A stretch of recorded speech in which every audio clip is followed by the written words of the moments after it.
What's up guys, AJ here, and in this video I'm going to be talking about the proper way to do a listing appointment. Now you may not know this, but the first thing you need to do is a pre-qualification script.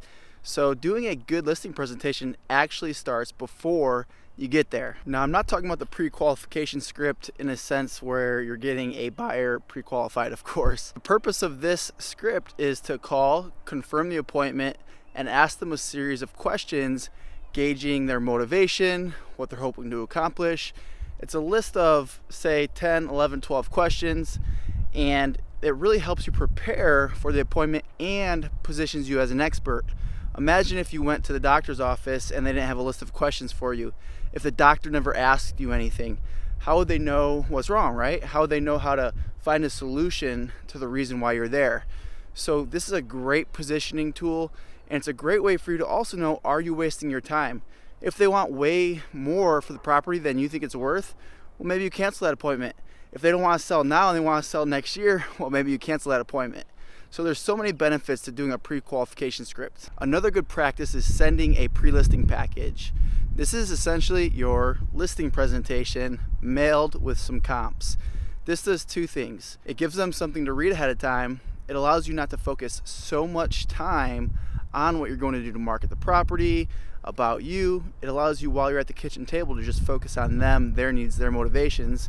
And it also allows them to review some comparables, not just the Zestimate. And in a declining market like we might experience in the next couple of years, when they get a chance to review the comps and they're less than they thought they would be, well, then that pill's not so hard to swallow. And if you get in there without them seeing any comps and it's worth, say, $50,000 less than what they thought it was 3 months ago because the market's declining, it's becoming more of a buyer's market, I can tell you what, they're not gonna be very happy with you, and you don't wanna be the bearer of bad news at the kitchen table. Let the comps do it before you get there, and you can have a better conversation around what the new price might need to be. All right, so now you just got to the home.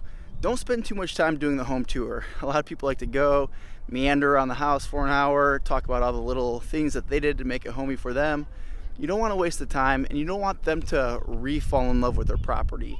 They've made the decision to sell. It could have been difficult for them to come to that realization that it's time for them to move, and you don't want them to be thinking, wow, this house is so great, as they sell it to you during that tour.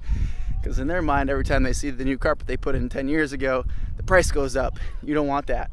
So what you're going to want to do is say, hey, Mr. and Mrs. Seller, thank you so much for having me over. If you don't mind, I'm going to go ahead and set this right here at the kitchen table, and let's just do a quick tour. I like to experience the house for the first time really through the eyes of a buyer. Now let me tell you what that means. The buyer, for the first time, they're just gonna get a general sense of the property. They're not gonna know all the updates you did. They're just gonna see, is it a good fit for me? You know, what stands out as pros or cons in that brief initial walkthrough.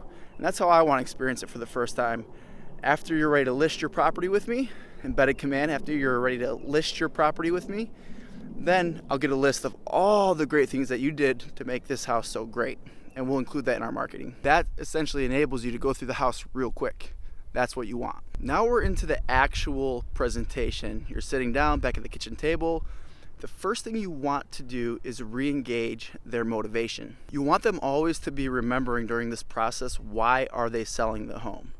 Not how much it's worth, not how can they maximize the value of it. You want them to realize, hey, yes, I'm comfortable with this agent getting me top dollar for the home based on the professionalism of their presentation and all those good things and the comps. But the reality is, at the end of the day, the comps are the comps. You're going to do a great job selling the home. You got to get them to understand that the comps are the comps.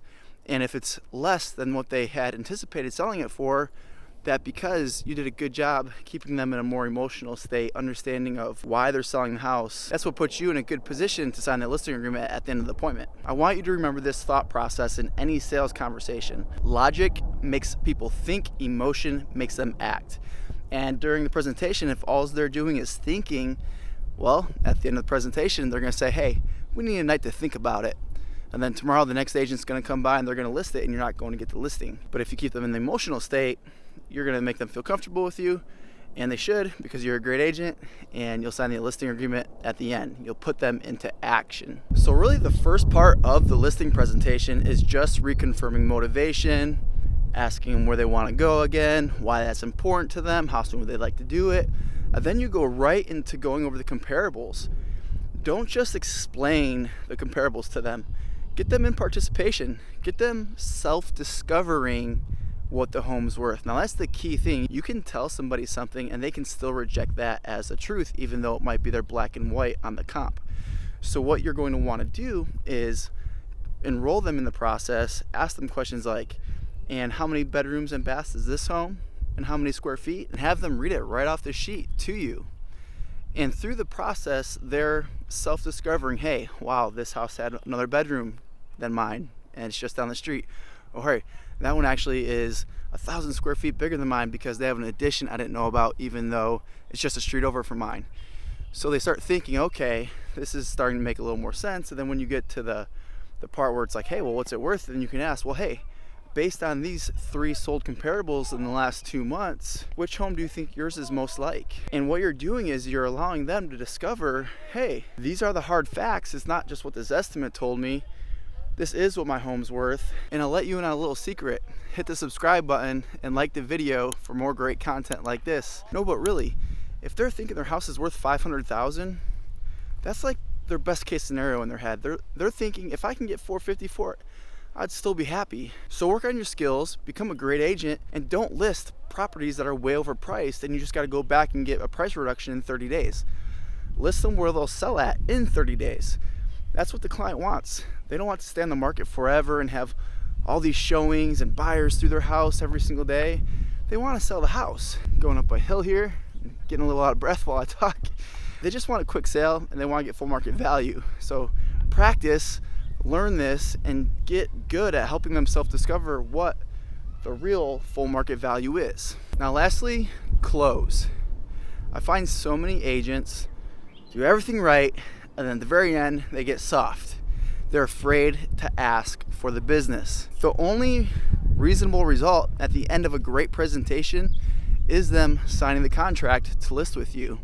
So after you engage them, get them to participate, you went over their motivation, you went over the comps, and just say, hey, Mr. and Mrs. Seller, we've gone over everything today. You've gone over my listing presentation that I mailed to you to see what we do to market homes. I'm ready to go to work and get the home sold for you. All we need to do now is simply sign the contract. As you have the listing contract there on the table, pre-filled out, ready to go, with highlights where they need to initial, you simply hand them the pen and slide the contract over for them to sign. In a perfect world, they go ahead and sign. If they don't, they might have some questions or objections. This is good. You want this to happen if they don't sign. The last thing you want is for them to say, hey, we need to think about it. What they're really saying is, we're not convinced you can sell our home. We have another appointment later this week. We want to hear from them first. That's not a good position to be in. It's seriously probably like 80% of the time, if you leave without a listing contract signed, they're not going to list with you. So it's important that you understand that you understand if you walk out the door and drive home, that listing is not yours. So get good at answering questions and handling objections. And it's not in a sleazy way where it's going to come across aggressive or confrontational. A great agent knows how to handle objections by acknowledging their concerns, repeating, and affirming. So if they say, well, you know what, if they say, for example, wow, after looking at the comparables, we see that it could sell for, say, $450. We were hoping to get $500 for it, so we're just not ready if we want to list right now. That's a reasonable objection, right? So you can say, hey, I totally understand that you thought the home would sell for $500. So you're repeating, and I can understand why you'd think that. I'd want to get top dollar for my home too. But as you can see, after going through the comparables, that top dollar for your home is $450, isn't it, Mr. Buyer and Seller? So you're really just always pointing them back to what you went over in the presentation. There's a lot of objections that you need to learn to overcome. That's just one of them. I have a free course in the description where you can download my scripts and use them when prospecting, when going on listing appointments. And if you have any questions in the comments, I'd be happy to answer them for you. More than anything, just get good at being an agent. It's so funny, as a real estate agent, you literally have the opportunity to make as much money as top business executives, professional athletes, actors and actresses. But as agents, we don't want to take the time to study our scripts, practice our skills as an agent. We just think our friends, people we know, people we come across should use us as their agent. Well, I got news for you. If you want to be a low producing agent, that's what you can do. But if you want to be a top producing agent, get good. And I'll tell you what, you'll be more fulfilled and have more fun as an agent when you know you're the best agent in your market. And what's interesting is your competition's not doing this. And within 6 months to a year, you will be one of the most skilled agents if you practice on a daily basis. All right, guys, appreciate you watching. We'll see you in the next one.